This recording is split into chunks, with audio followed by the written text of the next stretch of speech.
We're getting a Super Bowl 49 rematch, baby. Let's get into it.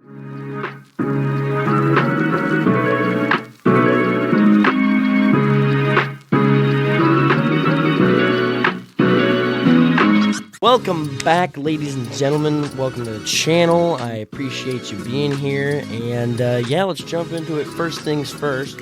Let's start with the New England Patriots dominating. I say dominating the Denver Broncos. Really, the only thing that dominated in this game was the snow in the second half. In the first half of this game, things were looking really, really good. And then right after the Patriots nail a field goal in the third quarter, after that, it was just straight up snow. It was a defensive weather taking over game.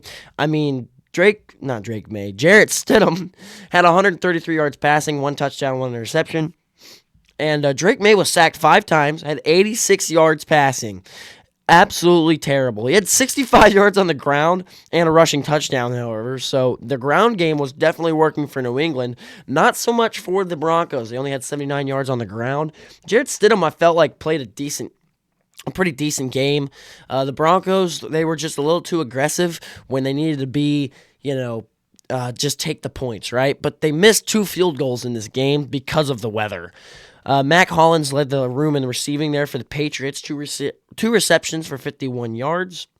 The Broncos had Marvin Mims. There was a deep ball that he had that was 52 yards down the right sideline early in this game. It was on the first drive for Denver, and then ever since then, he got a couple of catches after that, but nothing too surprising. Ended up having 62 yards on the day. The 1 receiving touchdown came from Courtland Sutton. That was on the first drive of the game as well. The Denver Broncos jumped out ahead 7-0 after their defense stopped New England. It was looking like they were going to win this game pretty handily. Well, then as New England started marching up and down the field on them, burning clock, and the weather came in and was an implemented factor, the Patriots ended up winning this game 10-7. I did predict the Patriots winning this game. I thought they were going to win by 10. I think they could have easily won by 10 if the snow wasn't a factor. I think they scored 2 other touchdowns, even if the Broncos get those 2 field goals that they ended up missing. But yeah, it was an insane game. Will Lutz missed both field goals. I mean, the Patriots kicked 3 field goals and missed 2 as well, so both teams missing 2 field goals in this game. The return game, not much of a factor. Everybody was slipping all over the place in this game. Let me see if I can find a clip of them slipping everywhere, because, I mean, this is how bad it was snowing in the second half. I mean, leaf blowers were out on the field, blowing snow off of the sidelines, so that way referees could try and see where the sidelines were even at. It was quite crazy. It was very, very crazy. Let's see here. Drake May's rushing touchdown. Let's mute this real quick. It was pretty easy. Pocket was collapsing. He takes off and runs. And mind you, this is in the second quarter when this happens. But yeah, Drake May actually broke the record for most rushing yards by a Patriots quarterback in playoffs history, which is kind of crazy because Tom Brady had been there so long. And yeah, Tom Brady doesn't scramble very much, but apparently Drake May broke his rushing record in one singular game. So that was quite interesting to see that go down. This was the Marvin Mims catch, or Marvin Mims dropped this one, right? This was in the first quarter. It was a screen pass, whatever. Very next play, electric. Oh, oops. I don't know why that happened. He just heaves it up there to Marvin Mims.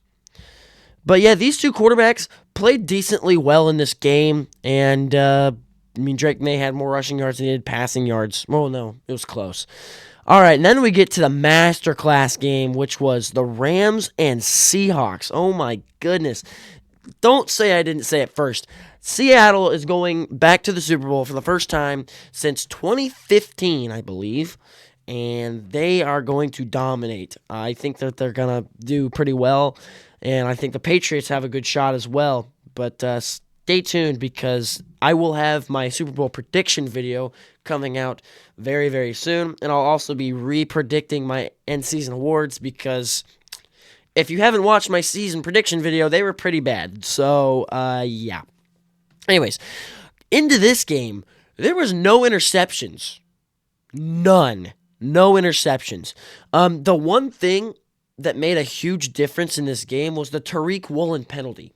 Tariq Woolen got in trouble for mouthing off to the Rams bench after he forced a fourth down incompletion. He should have picked the ball off, but he dropped the interception.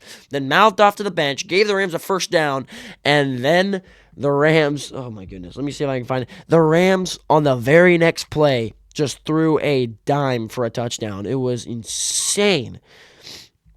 It was crazy. Was this it? I don't think this was it. No, but this was a good play here too. Puka Nacua was like quadruple covered on that play, and he still somehow got that in there and scored that touchdown. It was insane. Puka Nacua had a couple of great catches in this game. Here it is. So it was right after the penalty. Matt Stafford chucks this ball. It's a 35, 34-yard touchdown. Back shoulder. Puka Nacua catches it and lands on the pylon and goes into the end zone. On Tariq Woolen, I might add. On Tariq Woolen. The Seahawks respond by scoring another touchdown of their own, which was good. But before that, they had this Cooper Kupp touchdown, which was insane because, come on. It's Cooper Kupp against his former team. Like, come on now. Anyways, let's get into the nitty-gritty here. Seahawks win 31-27 in a nice tight conference game here. Sam Darnold, 25 of 36, 346 and 3 touchdowns. Sacked 3 times. Matthew Stafford, 22 of 35, 374, 3 touchdowns, and only sacked 1 time. Both these guys had an almost equal quarterback rating of 81 and 82. It was kind of crazy. Kenneth Walker had 62 yards on the ground. He also had a rushing touchdown on dang near 20 carries. He should have had all the carries. I don't know why they gave George some carries here. When your running back's getting decent yards, you need to give him the ball. Sam Darnold had 9 yards. I don't know why, but apparently on the last play of that game, there was some controversy because Sam Darnold apparently was sacked, but they called it a run play, and so then he lost rushing yards. And because he lost rushing yards, there was a lot of people's parlays that had like 10 rushing yards out of Sam Darnold, and he only got 9 because he got sacked on that play, but they called it a run play. So it's quite interesting there. Blake Corum, pretty good, 55 yards on the ground. Kyron Williams had 10 carries, 1 more than Blake Corum, and only had 39 yards. So, yeah, Puka caught a ball on a jet sweep. It was interesting because it didn't really go anywhere. But Puka Nacua, 9 catches, 165 yards, and a touchdown. Devontae Adams, 4 catches, 89 yards, and a touchdown. Colby Parkinson, underrated tight end. One of the most underrated tight ends in the NFL, in my opinion. 3 catches for 62 yards on 4 targets. Yeah, it was crazy. His longest catch was for 40, which was nuts. Don't get me wrong. But JSN on the other side, 10 catches, 153 yards, and a touchdown. Rashid Shaheed, 1 for 51. He caught 1 ball. And it was in the beginning of the game, after they stopped the Rams. They stopped the Rams. It was 0-0. And he just laced it in there right over the top of the shoulder, right over to Rashid Shaheed. Kenneth Walker with 4 catches, Cooper Kupp with 4 catches and a touchdown as well, with 36 yards through the air. Okay, fumbles, however. There was some bad fumbles. Sam Darnold fumbled the ball once, but it got recovered by his offensive lineman. Xavier Smith fumbled the ball on a kick return. That was pretty much what settled this game. Like, this is what defined the game, was the Xavier Smith special teams muffed punt, and then Seattle's Tariq Woolen incident where he was barking at the other sideline. That's really all that separated these two teams in this entire game. Other than that, Tariq Woolen played all right. He didn't play amazing or anything. DeMarcus Lawrence had a sack, but oh my goodness. Anyways, more clips from this game. Okay, this was insane. I'm sitting here going, okay, it's 4th and 1, right? Matthew Stafford has nobody. DeMarcus Lawrence touches him 3 yards before the line of scrimmage. And then somehow Matthew Stafford breaks the tackle and gets the first down. This was stupid. DeMarcus Lawrence should have had him in the backfield. I would have fired that man. I would have also benched Tariq Woolen. He didn't deserve to be playing either. Both of them are bums. Also, this is kind of crazy. Sam Darnold's played for all these teams, and he finally goes to the Super Bowl with the Seahawks. That's just insane. Anyways, so something that is interesting. Who's the odd man out here between Sam Darnold, Baker Mayfield, Josh Allen, and Lamar Jackson? Or better yet, who is superior than all of them? Well, apparently, they're all in the same draft class. The 2018 draft class was stacked with great quarterback talent. Sam Darnold is the only quarterback from the 2018 quarterback class to reach the Super Bowl. Let that sink in for a minute. Josh Allen, Lamar Jackson, and Baker Mayfield haven't even touched the Super Bowl. Only 2 of them have touched the conference championship game. And they've both lost to the Chiefs in the conference championship game. Now, Baker, he has no excuse, in my opinion, other than he was a part of the Browns, which was a poverty franchise. He was a part of the Panthers, who was a poverty franchise. And now he's part of the Bucs in the worst division in football. I mean, he was part of the same division with the Panthers. But anyways, so, yeah, insane. Also, are we going to talk about this? The Seahawks left cigars in Levi Stadium when they won their division in Week 18, I think it was. Yeah, Week 18. They left them there.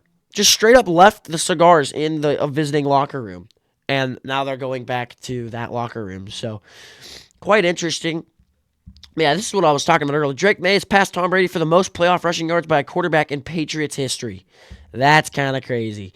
But with the Patriots being AFC champions and the Seahawks being NFC champions, we are now on to the Patriots-Seahawks rematch of Super Bowl 49, and it will be insane. Let's hope that the Seahawks run the ball this time, because if you don't know what I'm talking about, well, then you need to go watch it. Also, this is kind of crazy. Mike Vrabel's the first coach to ever play for a start for a team in the Super Bowl and then head coach that team back to a Super Bowl. Ever. Same franchise. It's got to be the same team. Yeah, kind of insane. I didn't realize this, but he was like a linebacker, and he actually got in on some plays and caught some touchdowns. Like in the Super Bowl. He started it. He caught a touchdown. So, that's quite crazy. So, anyways, but, yeah, a lot of things happened this week. JSN was kind of crazy, and, oh my goodness, this picture right here, Sam Darnold, all the guys, they're all having fun. I'm rooting for Sam Darnold. I still don't know who's going to win the Super Bowl. I'm going to have to take a week, look at all the team stats and everything, and we'll just see where it all goes from there. But, until next time, I will see you. But, hold on. Make sure you watch my season reaction to my prediction videos. It should be coming out here soon. I'm just finishing editing it and everything. But it should be coming out soon. It's my reaction to the beginning. I made a video at the beginning of the season. You should go back and watch it because I made some pretty decent picks. And then... yeah, some really bad ones. So just go ahead and go make sure you check that out, and I'll see you there. Peace.